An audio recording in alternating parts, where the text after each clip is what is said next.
Hello friends. பொறுப்பை கொடுத்த captain Rohit Sharma தன்னுடைய பொறுப்பை உணர்ந்து வேறு லெவலில் பார்த்தீங்கன்னா ஹிட்டிங்கை வந்து கொடுத்துருக்காரு. சிஎஸ்கே கேப்டனான ருத்ராஜ் கெய்க்வாட் இந்தியாவுக்கும் ஆஸ்திரேலியா அணிக்கும் இடையான 4வது டெஸ்ட் போட்டி 26ஆம் தேதி வந்து ஸ்டார்ட் ஆகுது.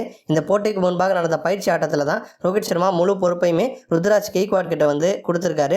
இந்தியா பார்த்தீங்கன்னா கடைசி 2 போட்டியில் வந்து ஜெயிச்சே ஆகணும் அப்படிங்கிற ஒரு கட்டாயத்தில் வந்திருக்காங்க.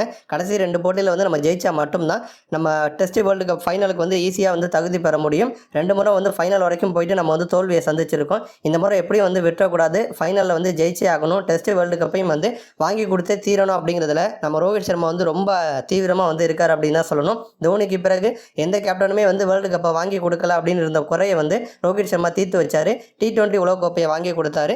அடுத்ததாக வந்து டெஸ்ட் வேர்ல்டு கப்பையும் வந்து வாங்கி கொடுத்துட்டாரு. அப்படின்னா ஓவராலாக வந்து சர்வதேச கிரிக்கெட்லேருந்து ரோஹித் சர்மா வந்து ரிட்டையர் ஆகக்கூடிய ஒரு பிளானில் தான் இருக்கார். ஏன்னா அவருக்கு வயசு வந்து 37 ஆயிடுச்சு. தான் வந்து ஓய்வு வாங்குறதுக்குள்ள தன்னால் முடிஞ்சதை டீமுக்கு வந்து பண்ணிடணும் அப்படிங்கிறதுல ரோஹித் சர்மா ரொம்ப தீவிரமாக இருக்கார். அவரால் முன்பு மாதிரி பேட்டிங்லாம் வந்து ஆட முடியலை. இருந்தாலும் வந்து ரொம்ப கஷ்டப்பட்டு இன்ஜரியோட சிரமப்பட்டு தான் ரோஹித் சர்மா வந்து ஆடி வந்துட்டு இருக்காரு. அதுக்கப்புறம் IPL மாதிரி வந்து ஃப்ரான்ச்சைஸ் கிரிக்கெட்டில் மட்டும்தான் ரோஹித் சர்மா வந்து கான்சன்ட்ரேட் வந்து பண்ண போகிறாரு. அந்த வகையில் நம்ம தமிழக வீரரான அஸ்வின் பார்த்தீங்கன்னா சடனாக வந்து ஓய்வு முடிவு வந்து அறிவிச்சிட்டாரு. அஸ்வினுக்கு மாற்றா இப்போ வந்து ருத்ராஜ் கெய்க்வாட் வந்து நம்ம அணியில் வந்து இணைஞ்சிருக்காரு. கெய்க்வாட்டை பற்றி சொல்லணும் அப்படின்னா சுமன் கில், ஜெய்ஸ்வாலுக்கு கொடுக்குற மாதிரி இவருக்கு வந்து பெருசாக வரவேற்பேன் பெருசாக இந்திய அணியில் ரோஹித் சர்மா வந்து கொடுக்கல. யாராச்சும் இன்ஜரி ஆனாங்க அப்படின்னா தான் அணியில் இவருக்கு வந்து வாய்ப்பு வந்து கிடைக்கும். இப்போயுமே பிளேயிங் லெவலில் ருத்ராஜ் கெய்க்வாட்டுக்கு வாய்ப்பு வந்து கிடைக்காது. இவரை வந்து ஜஸ்ட்டு வந்து ஒரு பயிற்சி ஆட்டத்தில் ஈடுபடுறதுக்கு, அதேமாதிரி வலைப்பயிற்சியில் ஒரு டம்மியாக வந்து வச்சுருக்காங்களே தவிர பிளேயிங் லெவலில் ஆட வந்து வாய்ப்பு வந்து கொடுக்க மாட்டாங்க. அந்த வகையில் வந்து இந்த பாக்ஸிங் டே டெஸ்ட்டுக்கு முன்பாக பார்த்தீங்கன்னா இந்திய வீரர்களும் ஆஸ்திரேலிய வீரர்களும் வந்து ஒரு நாள் பயிற்சி ஆட்டத்தில் வந்து ஆடிருக்காங்க. அந்த ஒரு நாள் பயிற்சி ஆட்டத்தில் தன்னால் முடிஞ்சதை வந்து ருத்ராஜ் கெய்க்வாட் வந்து கொடுத்துருக்காரு. இந்த கேமில் வந்து ரோஹித் சர்மா வந்து ஆடலை. ஓப்பனிங் அப்படின்னு பார்த்தோன்னா நம்ம KL ராகுலும் ருத்ராஜ் கெய்க்வாட்டும் தான் வந்து களம் இறங்கியிருக்காங்க. ஜெய்ஸ்வாலும் பார்த்தீங்க அப்படின்னா அவரும் வந்து ரெஸ்ட் எடுத்துக்கிட்டாரு. அதனால் வந்து ரோஹித் மற்றும் ஜெய்ஸ்வால் 2 பேரும் ஆடாமல் ராகுலும் ருத்துவும் வந்து ஓப்பன் வந்து பண்ணியிருக்காங்க. இந்த கேமில் பார்த்தீங்க அப்படின்னா ராகுல் வந்து ஒற்றை இலக்க ரன்கள் அவுட் ஆகி பெரிய ஒரு ஏமாற்றத்தை வந்து கொடுத்துருக்காரு. ராகுல் எப்போதும் கன்சிஸ்டண்ட்டாக ஆடக்கூடியவர் தான். பட் இந்த பயிற்சி ஆட்டத்தில் வந்து சொதப்பியிருக்காரு. ராகுலை தொடர்ந்து பார்த்தீங்க அப்படின்னா சுமன் கில் வந்திருக்காரு. கில்லுமே வந்து ஒற்றை இலக்க ரன்களில் வந்து அவுட் ஆயிருக்காரு. அவரை தொடர்ந்து பார்த்தீங்கன்னா ரிஷப் பண்ட் வந்திருக்காரு. ரிஷப் பண்ட் வந்து சூப்பராக ஆடி அரை சதம் அடிச்சிருப்பார். ரிஷப் பண்ட்டும் இன்னொரு புறம் வந்து ருத்ராஜ் கெய்க்வாட்டும் நல்ல ஒரு பார்ட்னர்ஷிப் வந்து பில்ட் பண்ணியிருப்பாங்க.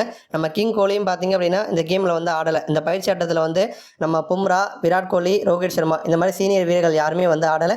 பண்ட் வந்து அரை சதம் அடித்து அவுட் ஆயிருந்தாலுமே கூட அடுத்து வந்து ஜடேஜா பார்த்தீங்க அப்படின்னா அவரும் வந்து அவருடைய பங்குக்கு 34 ரன் எடுத்து அவுட் ஆயிருப்பார். ஸோ இந்த மாதிரி ஒரு சைடு வந்து விக்கெட்ஸ் வந்து போயிட்டே இருந்தாலுமே கூட இன்னொரு புறம் வந்து ருத்ராஜ் கெய்க்வாட் வந்து அவர் வந்து சூப்பராக ஆடி சதம் அடித்து வந்து அசத்தியிருக்காரு. கடைசி நேரத்தில் வந்து களத்துக்கு வந்த நிதிஷ்குமார் ரெட்டியும் பார்த்தீங்க அப்படின்னா அவருடைய பங்குக்கு அவரும் வந்து ஒரு ஹாஃப் செஞ்சுரி வந்து போட்டிருக்காரு. இந்த பயிற்சி ஆட்டத்தில் ருத்ராஜ் கெய்க்வாட் வந்து செஞ்சுரி வந்து அடிச்சிருக்காரு.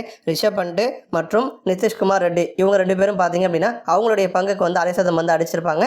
மற்ற பிளேயர்கள்லாம் வந்து அவங்களால முடிஞ்சதை 20, 30 அப்படின்னு ரன்கள் வந்து சேர்க்க இந்திய அணி பார்த்தீங்க அப்படின்னா 390 ரன்களை வந்து இந்த கேமில் இந்த பயிற்சி ஆட்டத்தில் வந்து குவிச்சிருப்பாங்க.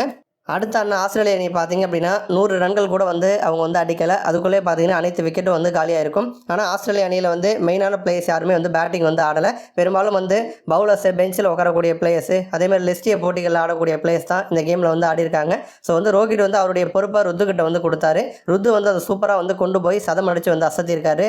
நன்றி.